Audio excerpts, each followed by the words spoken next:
Karibu sana mtazamaji. Kwa majina ni Kelvin Adonis. Kama ni mara yako ya kwanza, kumbuka kusubscribe, comment na kushare. Guys, kumbuka ya kwamba in the last few weeks tumekuwa tukiongelea kuhusu vile unaweza ukatafuta kazi ama vile unaweza ukaenda kwa hizi nchi za kigeni kupitia agent, sana kupitia agent, because for me I believe that is the easiest way ambapo unaweza kuenda. Na last week tuliweza kuangalia one of those agents na vile watu wana the kind of jobs they have to offer, na I said that there might be challenges sometimes, and I'm here to speak about challenges, but let me clarify something on our last video. Papo tuliweza kuongea kuhusu pesa, na nikakuambia kwamba pesa in most cases it depends with the kind of job and the agent you're dealing with. Kwa hivyo in terms of money it might vary because of the kind of job that you will be getting or the country that you'll be going to. Now I'd like to talk about the challenges ambazo unaweza ukakutana nazo, zile changamoto ambazo unaweza ukakumbana nazo wakati unatafuta kazi, especially kupitia agent. Remember I'm talking about kuongea kwenda katika nchi za kigeni. Na pia niliwaambia kwamba these days, siku hizi, there was mahali ambapo kuna supermarket fulani nilienda, sijui kama inaitwa Tumaini supermarket I think, but that was some few years ago. I don't know how saizi wanaenda. So nilienda nikaambiwa kwamba they are using agent to employ. Nakumbuka huku ni Kenya. So ni muhimu sana ujue what is happening kwa job market ama wakati unatafuta kazi, na pia information ni muhimu. But let's say, wacha tuseme kwamba umepata kazi ama tuseme kwamba unatafuta kazi. Likelihood ambazo uko likely kuface, there are so many. Zingine hata siwezi, I don't know zingine because I've never faced them, but I'll just discuss some of the few challenges ambazo mimi personally I think I've seen people or I've gone through, or I've seen people going through. And number one ni kutafuta zile pesa za agent. Unaona?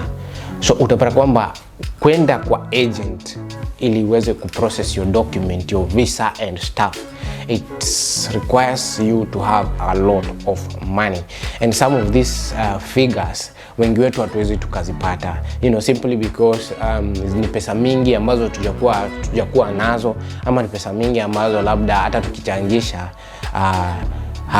labda tutapata ama itachukua muda kulipa. So those are some of the challenges, but whichever the case, it is possible zile pesa unaweza ukazipata, but now the challenge is pesa ambazo zinaitishwa ni mingi. So that's one of the main challenges. And the challenge number 2 ni agent. Unaona, wakati umeenda kwa agent, if you do not have the information, na watu wengi, actually I know most of you don't know, these agencies zinafaa kuwa zimepitishwa na serikali. Why? First, ni kwa sababu kuangalia the standards. Some of these agencies, wakati wanakupeleka mahali, kuna zile vitu stakabadhi ambazo wanafaa kuwa nazo, just in case, so that if you go to these countries and kitu ifanyike, you can be able to contact them, ama whatever happens to you wakati wamekupeleka nchi nyingine, they can be liable to the government of Kenya, so or any other government, kwa sababu I think many watu wengi wenye wanakuja wanatumia agent. So that's one thing. Agencies unafaa kuhakikisha kwamba there are people you can rely, kwa sababu if you go to any other countries ambapo kitu ifanyike, kitu mbaya, ama you feel like hii kazi siwezi, I want to go back, you can be able to contact them na upate kusaidika. So that's number 2 challenge, agency. Kwa hivyo ni muhimu sana uhakikishe kwamba you know who you are dealing with.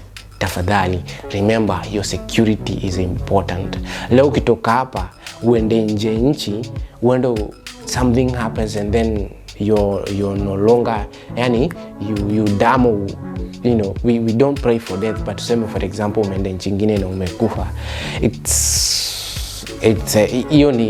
becomes totally different case. Inakuwa ni kesi nyingine tofauti sana, kwa sababu ulienda pale kutafuta kazi, but then again sasa unarudi nyumbani ukiwa maiti.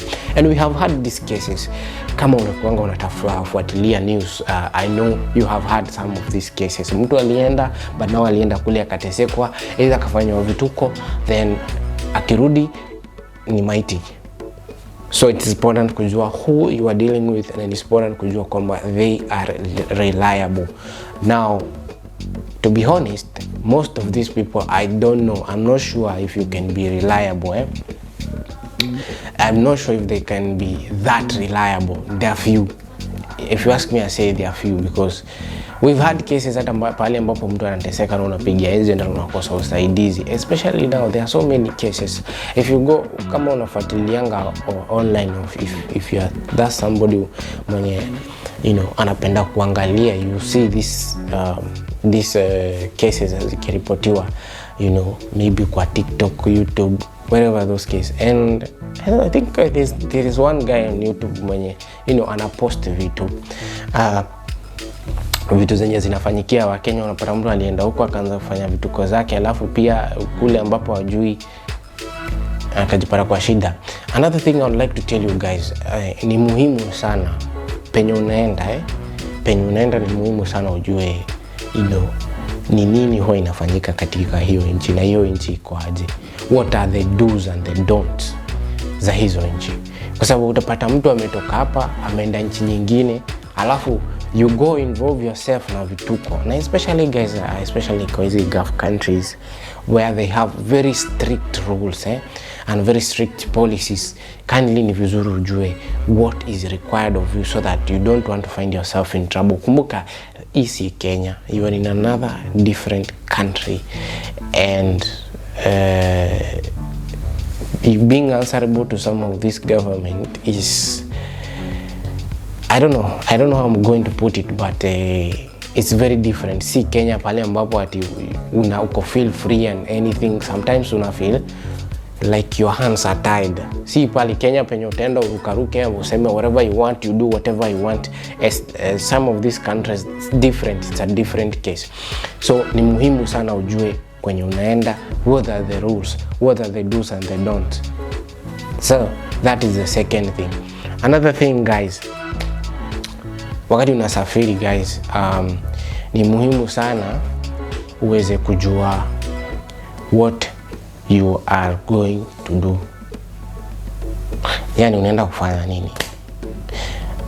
What do I mean?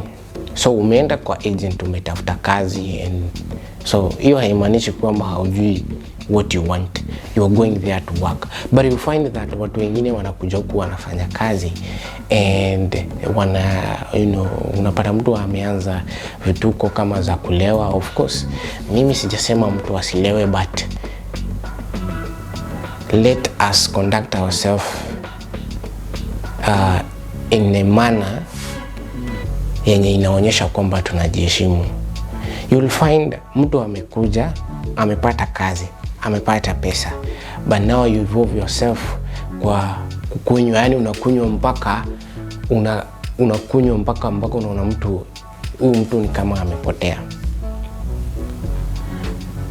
And it's so embarrassing kwa sababu it paints a different picture of who we are. Kumbuka Kenya imeheshimiwa. I think according to what I've seen, our country is respected because we are hard workers. Hiyo inajulikana. But when we decide to misbehave, we misbehave a lot. Tuko na vituko sana. There are so many cases ambazo zingine hata you don't, nawaambia, if you see, you just be embarrassed. Kumbuka tumesema, when you go to this country, know what you're going to do. Another thing is, umepata mtu, and especially to our ladies, I don't know the reason why people do this. Sijui kama ni kwa sababu ya pesa. So I don't know if you guys have heard about this hawa watu ambao wanaitwa Kemboi.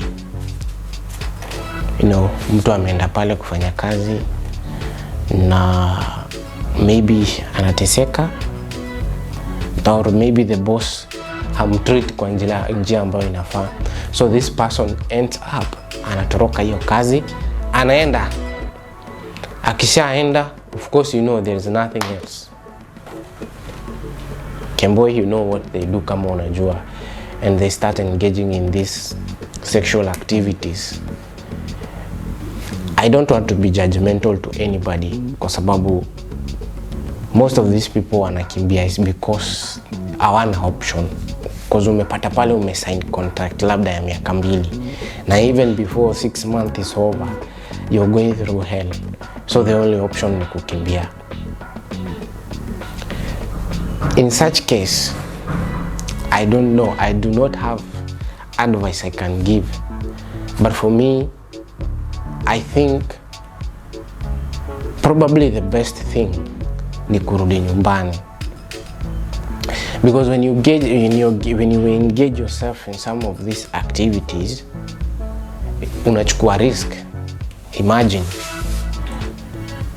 unajidispose, you're exposing yourself to magonjwa, na pia ukipatikana, that's another issue. So I don't want to dwell on that so much, but those are some of the things zenye zinafanyika. So that's why I'm saying ni muhimu sana kujua kufanya nini. There are people ambao wamevumilia and there are people ambao waizi vumilia. Unaona? So we are different.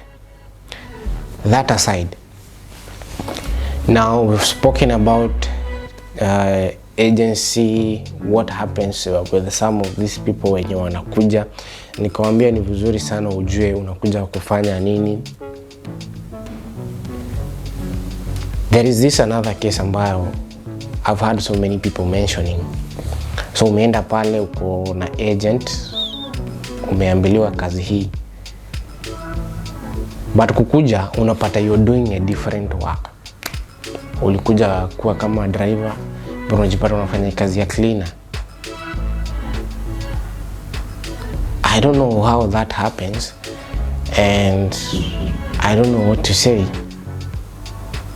kwa sababu it's a different thing. Remember, you're under contract, uko under contract. So that's where you find watu wengine wakitoroka ama. But I think kuna hii period ambao unakuanga umepatiwa ya assessment, yani wa kuangalia kama unaweza kazi. So if you feel like you don't want this work, unaweza cancel and then go back to your countries. Well, I do understand that most of these things are not possible kwa sababu some of these companies huwa zinakataa. And so the best thing in that thing ambao nimeona watu wakifanya, this is not an advice. It's that one is kuachia wewe, you take step wenye wewe unaona it's good for you. So some of these people unaona mtu amevumilia, and once the contract is over, you go back home with something in your pocket, but on top of it with experience. So those are some of the challenges you're really likely to face. Nimegusia tu some of the few. There are so many challenges ambazo watu hupitia. Usikae hapo ukifikiria kwamba mtu akitoka nje ya nchi ama akikuja gafa ama akienda Europe ameenda pale ati kukula nini, ameenda kula mkate na bata. No, there's a lot of challenges that are being faced. And just to mention, these Gulf countries, most of them they are kwanga very hot. The temperatures are so high.